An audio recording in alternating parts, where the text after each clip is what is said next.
Hoje a gente vai dar uma olhada mais a fundo nos números e perspectivas de um gigante financeiro aqui do Brasil, o Banco do Brasil.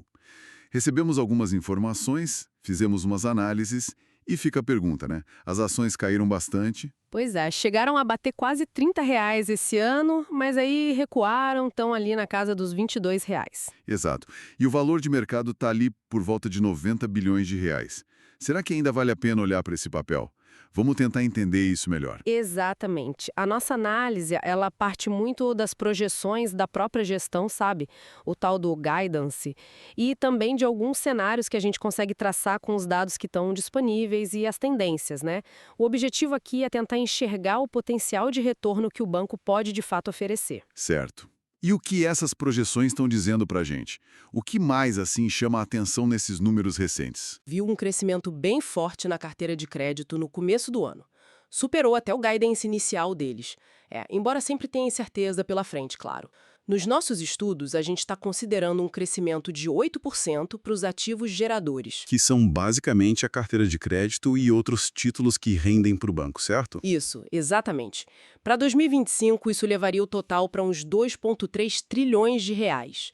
É um volume bem grande. Nossa, 2,3 trilhões. E como é que esse volume todo vira lucro para o banco? Acho que essa é a parte que todo mundo quer saber. Sim, é o ponto-chave. A gente projeta uma margem financeira líquida, que, simplificando bastante, é o quanto o banco ganha mesmo com o dinheiro que empresta, né? Certo. Ficaria ali em torno de 4,75%, talvez 4,8%. E aí tem a PDD, a provisão para devedores duvidosos, aquela reserva para o caso de calote, É né? essencial, né? Muito. A gente está considerando aqui 46 bilhões de reais. É um valor até conservador, um pouco acima do que o banco inicialmente previu.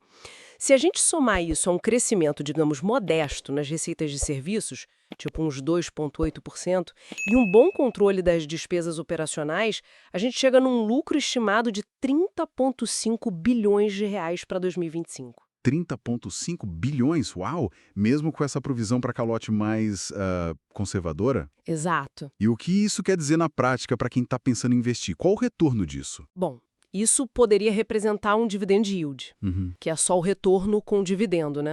Perto de 10%. Para ser mais precisa, 9,5%. 9,5% só de dividendo? E o retorno total que o acionista pode esperar vem dessa distribuição mais o crescimento do próprio lucro, né? Com essas premissas que a gente usou, estamos falando de um retorno nominal total de... Aproximadamente 19,5% ao ano? Caramba, 19,5% nominal. Isso é bem alto.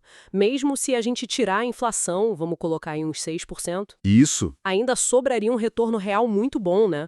Acima de 12,5%, tipo uns 12,7%. Correto. Um retorno real de cerca de 12,7%. E isso é bem mais do que muito título público por aí, tipo NTNB, e ainda tem a vantagem do dividendo ser isento de imposto de renda. Exatamente. É um retorno real bastante atrativo, sim. Mas, é super importante não olhar só para o dividendo de um ano isolado, né? Porque isso pode mudar. Depende do resultado do banco, se ele precisa reinvestir mais, como está o endividamento. Entendi. Faz todo sentido olhar o quadro completo. Agora, quase 20% de retorno nominal parece excelente, mas quais são os riscos? O que pode atrapalhar o banco de chegar nesses números? Onde mora o perigo? Boa pergunta. Tem riscos importantes para a gente ficar de olho, sim. O setor agrícola, por exemplo. Ele veio forte, mas é um setor mais volátil, né? Pode ter reviravoltas. Verdade. O agro sempre tem essa questão. Além disso, o banco é muito sensível à taxa de juros, né? Qualquer mudança na Selic mexe com o resultado. E, claro, o cenário macroeconômico geral. Se a economia não vai bem, a qualidade do crédito piora, a demanda por empréstimo cai. Tudo isso afeta as projeções. Se aquela provisão para devedores duvidosos, a PDD, pudesse ser um pouco menor, talvez ali na casa dos 41 bilhões, em vez de 46. E se o banco conseguisse manter a eficiência que tem mostrado?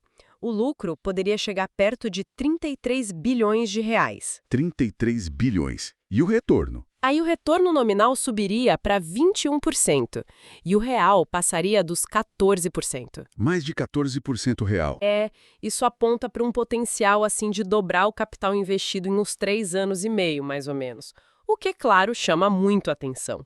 Mas, eu reforço, Isso depende dessas condições mais favoráveis realmente acontecerem, né? É um cenário mais otimista. Entendi. Então, o panorama geral que vocês traçaram sugere que, mesmo com essa queda recente na cotação e os riscos que a gente sabe que existem, especialmente no agro, os números projetados para o Banco do Brasil, baseados nos fundamentos, parecem bem sólidos, né? Com um potencial de retorno elevado.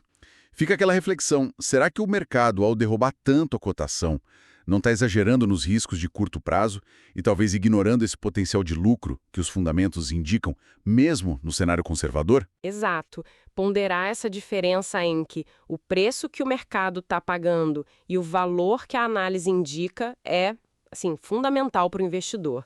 É o trabalho de casa, né?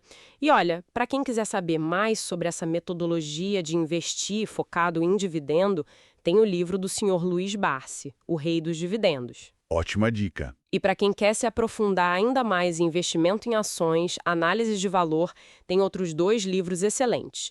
O Investidor de Bom Senso, do John Bogle, e também o Faça Fortuna com Ações Antes que Seja Tarde, do Décio Bazin. São leituras muito boas para qualquer investidor, sabe?